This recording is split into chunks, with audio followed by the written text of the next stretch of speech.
Hi everyone. We're going to do this a little bit differently because I think it would be fun to videotape a little more of my thoughts, but maybe you might want to see a human since we don't seem to get to see people anymore.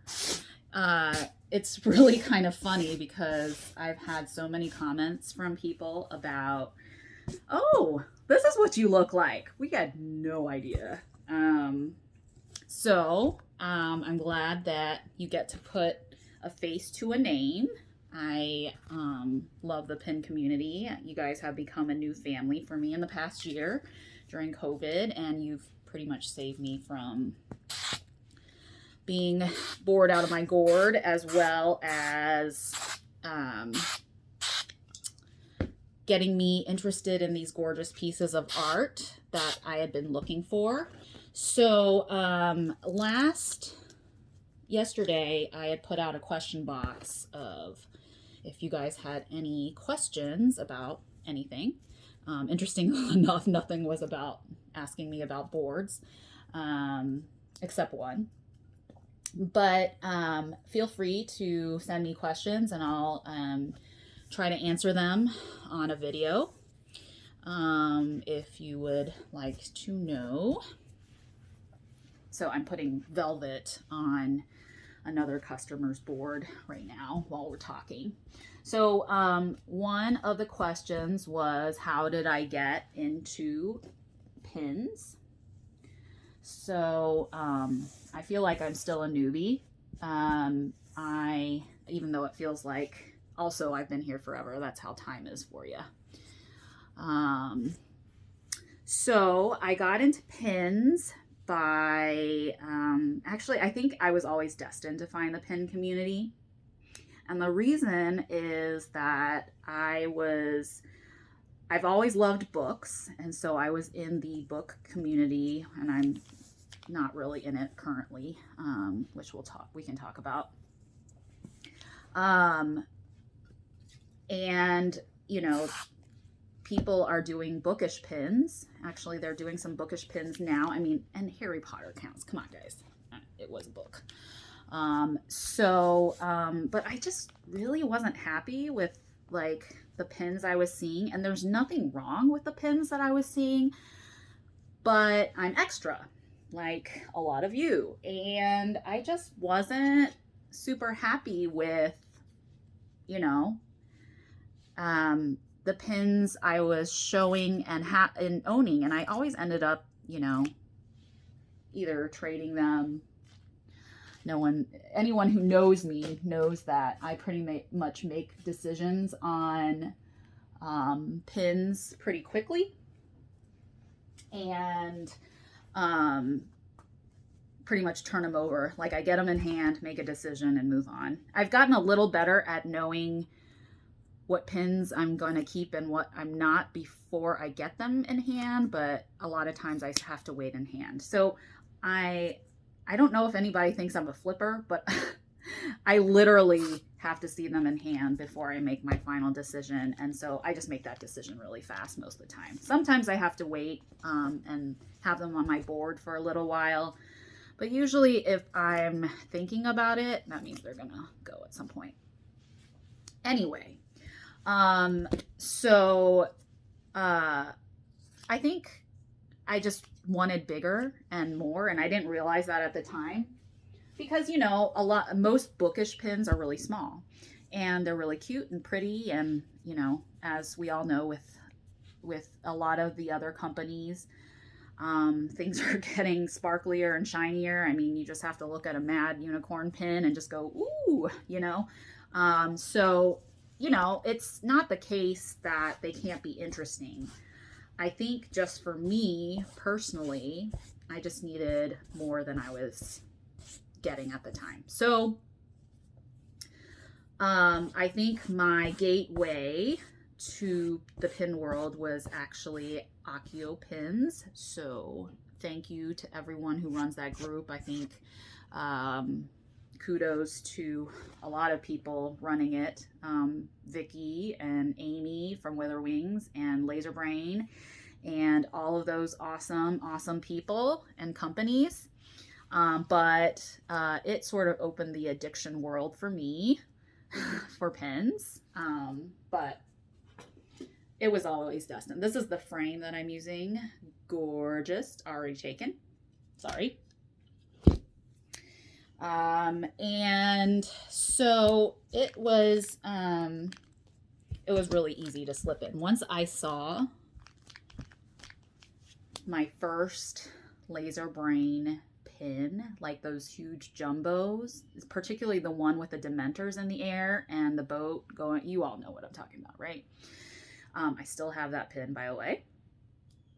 I was hooked. Like, that's all it took, you know? And then I met Lauren from Mono Casey and a lot of other awesome people. And, you know, like, it was just fun talking about these gorgeous works of art with other people that I knew. And, you know, I'm sure none of you have ever experienced this, but trying to speak about pins to my husband or people in the real world is hard and not very fun because they're not excited about it like you guys are. So, okay, I'm actually doing some screw driving today. So I was talking to you in the last film about this special, so you have to put some pressure in it because it has to actually go into the wood. Oh, is this in the right?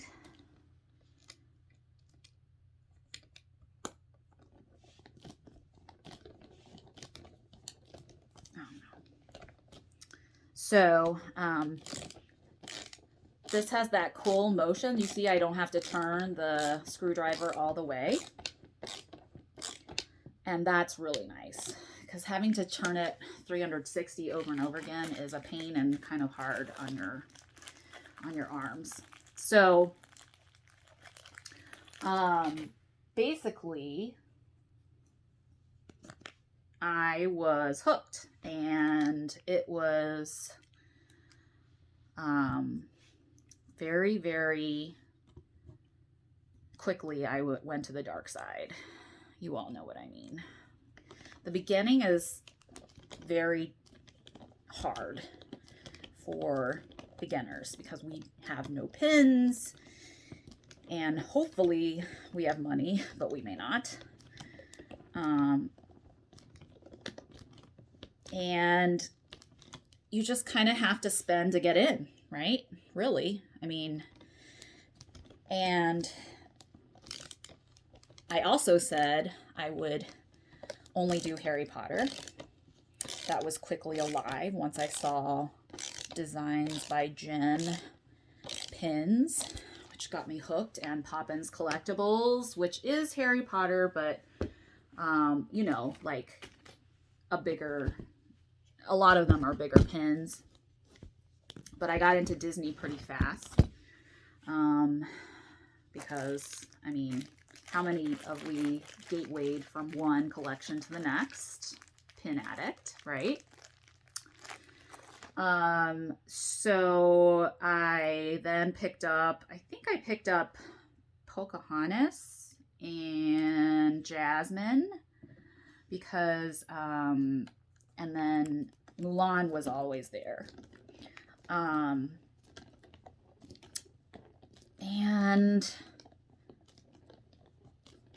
I think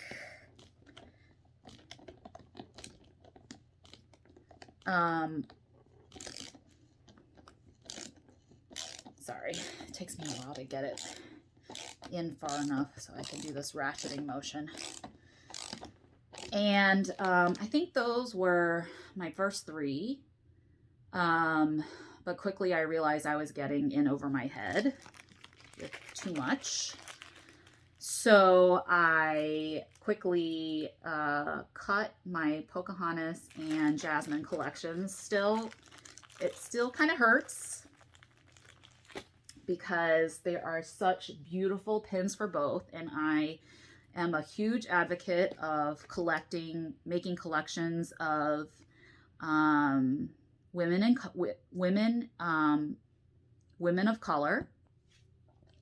So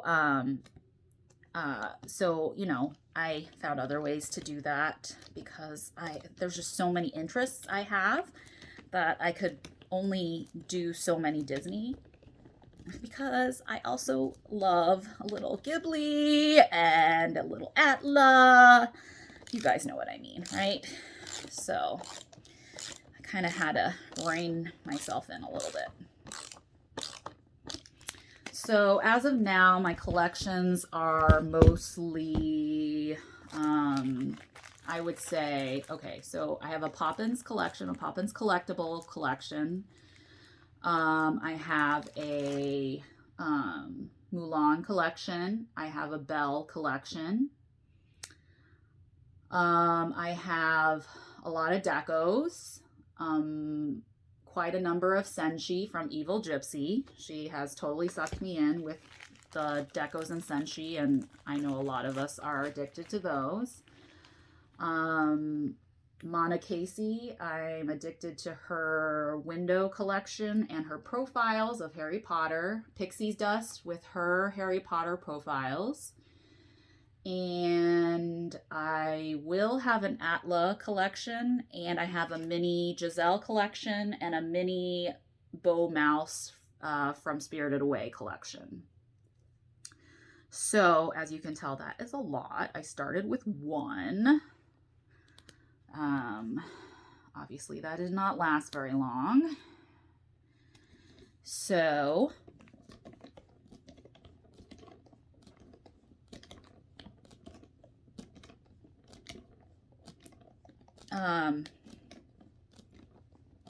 I'm hoping to not get into any other collections, but never say never, since Lord knows I didn't think that I would have a Bo Mouse collection or a Atla collection. I didn't even know what Atla was. Have you guys had the sensation of actually getting into a show or book series or movie after being in the pin community? That was me. So another pin addict post, I guess. So by the way, thank you guys for loving that series so much. I was just like feeling really bad about myself and just feeling like I was alone in my addiction, even though, I mean, I guess it's pretty clear that a lot of us have that issue.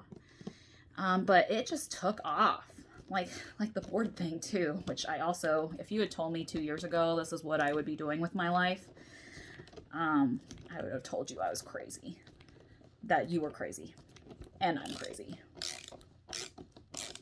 Because I guess one thing I have learned in the last couple years, you never know what's gonna happen.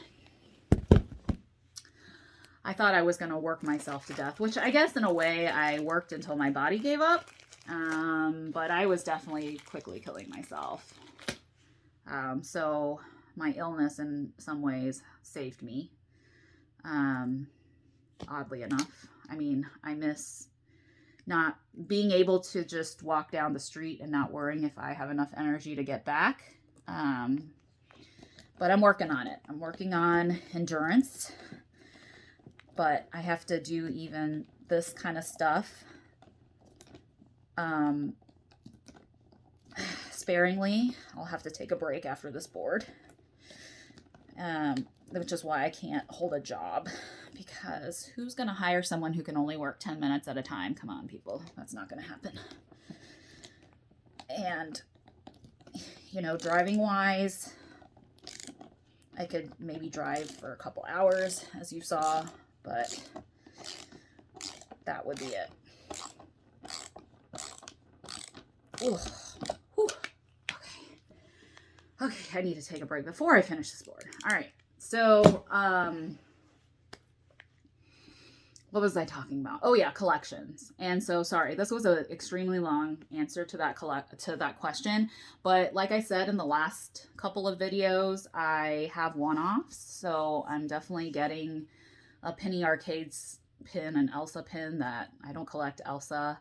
And I didn't even know what Atla was, but I'm definitely going to have an Atla collection. Yeah, so I mean, it's been fun, and I do purge quite a bit. Although I think I can't do that at this point. So now I'm just trying to like pay for my pin addiction because it just I've gotten a little too skilled at figuring out what I like, and so now I can't purge any of it, which is annoying. So, I am opening up some Amazon packages of supplies that I bought for my crafting. There is a huge supply cost, guys. I try not to pass it on too much, but I do have to pay for the supplies and still also pay for some of my time. So, never used this product before, but this is a satin black paint spray. I have a customer who loves black frames, and like I said in the last video, black frames are hard to come by. Good black frames. I mean, there are black frames, and there are some nice contemporary black frames, but ornate black frames, are you kidding me? Those are like rare. So if we find a perfect frame that is white or wood colored, preferably wood colored. I would prefer it not to be painted already because I would probably have to scrub some of that off. I'll just spray that sucker. We can see how that works. All right, what's the other box? This is the other box. I'm using regular scissors this time, which is what I should have used during my drunken spiel, but I didn't. Please forgive that, by the way. Just don't report me to anyone. But yeah, so I mean, if you're doing a custom order with me, I will do everything in my power to make it happen, but there is a cost associated. So you just have to know that going in. Like, you're not just paying for the frame. And I think people think that that's all that they're paying for is the frame. And that's absolutely not the case.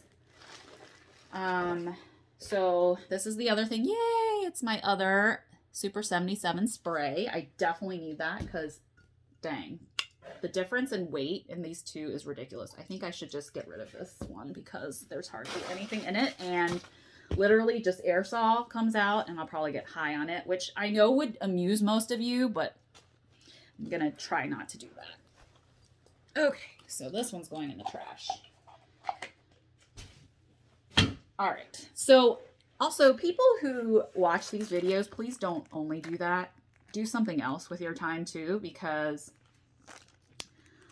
you know, a lot of this is just talking and you don't have to watch my face forever. I mean, occasionally I'll show things, but generally they'll go on, you know, my Instagram page or profile page. So, you know, I feel like this is probably a little more of a podcast type deal than probably a vlog, which, I mean, I didn't even know who that was. I'm showing my age.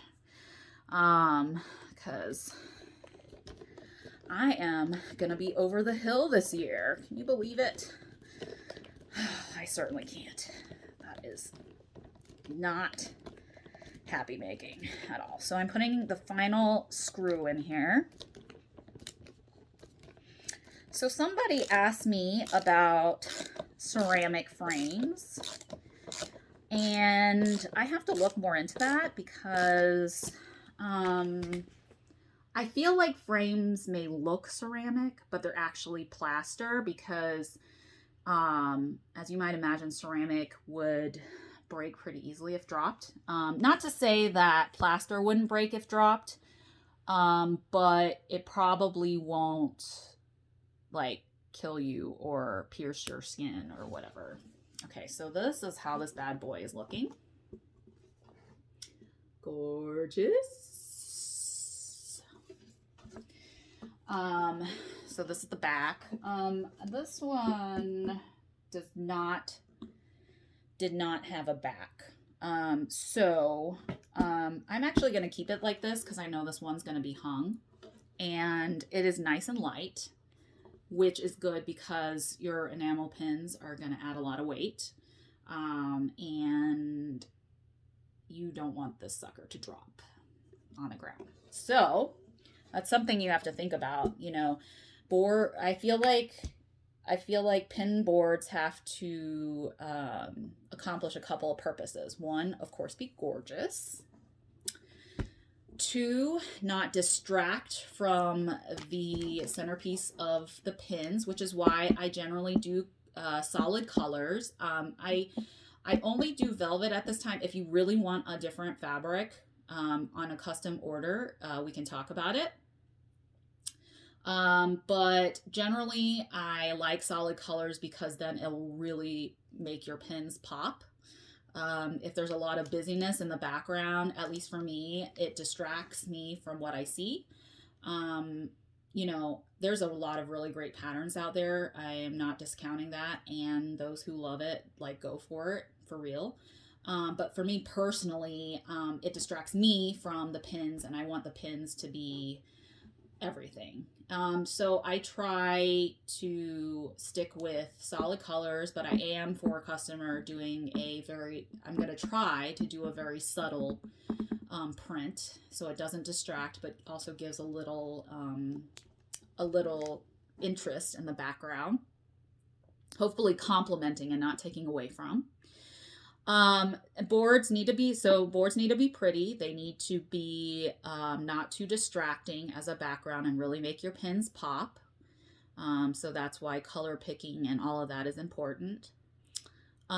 They also have to be functional, and you know, that is something that I think we forget about when we're thinking about a board. But I've thought a lot about it because I've gone through the whole first part where I'm like, it needs to be pretty. And then I'm like, oh, wait, it's totally not functional. So lighter is better. It's not essential, but you just have to prepare for really super heavy boards, and just make sure that it's secure on the wall if you're doing a wall board, and that your pins are nice and secure. So I use, like I said, the cork foam, because the cork makes it more secure once it's in, with the friction of the cork, but the foam makes it an easy pinning motion, and doesn't gouge out every time you want to move something. And I use this fabric so that it hides pin pricks and is self sort of healing, even though, I mean, it still has a pin prick. And I glue it so that it doesn't shift around and tear your fabric. And so these are all things that you need to think about when you're making the board. At least I think about. Okay, some of these may be optional, but this is what I think about. You know, you can have a really nice board. I love this board. This is going out to California. So I'm actually waiting on packing materials, because that's the other thing. I don't want your boards get crushed in transit, because shipping boards is kind of a new thing for me. I've shipped big books before that were pretty expensive, but these are even bigger and they're flatter. Fortunately, like I said in my last video, they don't have glass, which is nice, but you know, I still want to pad it nicely and make sure the corners stay secure and everything. And I just don't have the materials to do that. So I had to fund out of some of your sales. Thank you very much, for some actual packing materials, because I have the boxes now, which I also had to buy, because USPS does not have that size, which is really annoying. And yeah, so there's that. I was thinking that maybe looking at some of these in real time might be fun. So I have this frame. It's a 5x7. It's red. I mean, if you guys really want me to change it out, I can to a different fabric, but I would love not to, because, well, actually, no, I can't. I already sealed this in. Sorry. So it's going to be like this. It's shiny. It's gold. It sits. Okay. This, if you're watching this, I'll give it to you for $25 shipped. I'm not going to post that, but I want to reward viewers. $25 will include shipping costs. This is a 5x7 with crushed red velvet. Would be awesome for a Gryffindor board. Okay, and this is my super duper heavy, so it's like super messy in the back too because I glued the crap out of it. So this is gonna be my Elsa board. So this is silver, and it has, you can't really tell. I really hate how I can't really give you an accurate picture of these crushed velvets. They're gorgeous in person. So this is sky blue, and this is gonna be my 1-pin Elsa board. That is, if one of you don't convince me to get rid of it. So I have this bad boy going to go out soon. This is the royal blue. Thank you for this customer who actually is getting it, because I love this color, but everyone is like scared away by it. This customer is also getting this gorgeous one. So this frame is odd. In some lights it looks gold, in some lights it looks silver. So I think that's really cool. And it has the emerald fabric. Okay. I'm gonna have to seal this one down a little better, so I'll do that. And you guys probably want to see these bad boys. So this is gonna be packed up once I get those materials. This is rose gold. These are my Hogwarts house ones. Oh, that's lovely. I got all sorts of like stuff on this. Get that off. So the red one.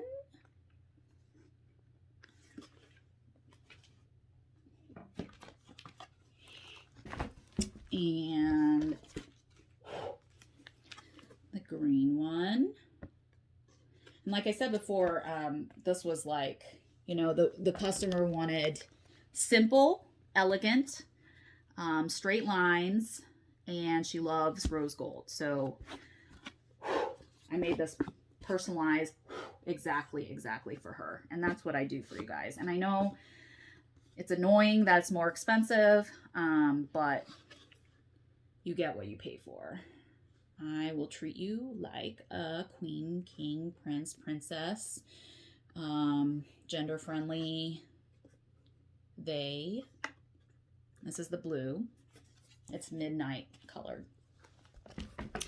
So that is what I have. So I'm going to spray paint this one white, but I don't have the white spray paint yet. It's a gorgeous wood frame.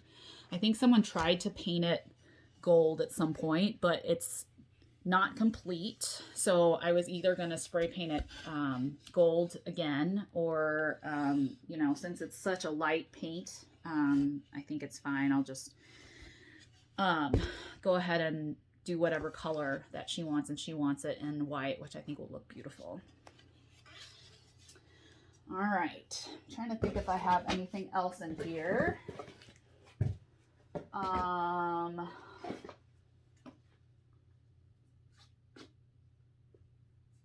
think I showed you these two already. This one sold.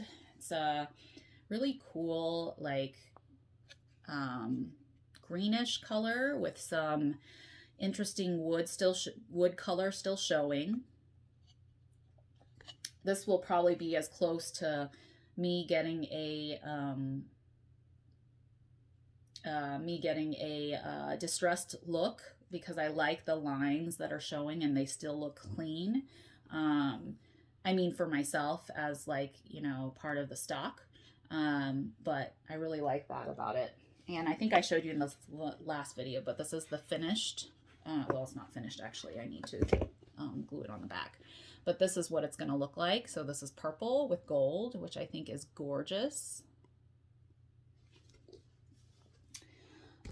This one's not finished because I want to put some varnish on it to make it shine. But look at that detailing. I mean, that's gorgeous. So this was originally a dark wood. I spray painted it gold. Sorry, I said gold. But yeah, I want to put more shine on it, so I'm gonna. buy yet more materials, guys. Materials, materials, materials. All right, so that's all I got for right now. So I'm going to close this off and upload it. Feel free to send me your questions. I'll be happy to respond to it. I think there was one question I didn't get to this time, so I'll answer it next time. All right, bye guys.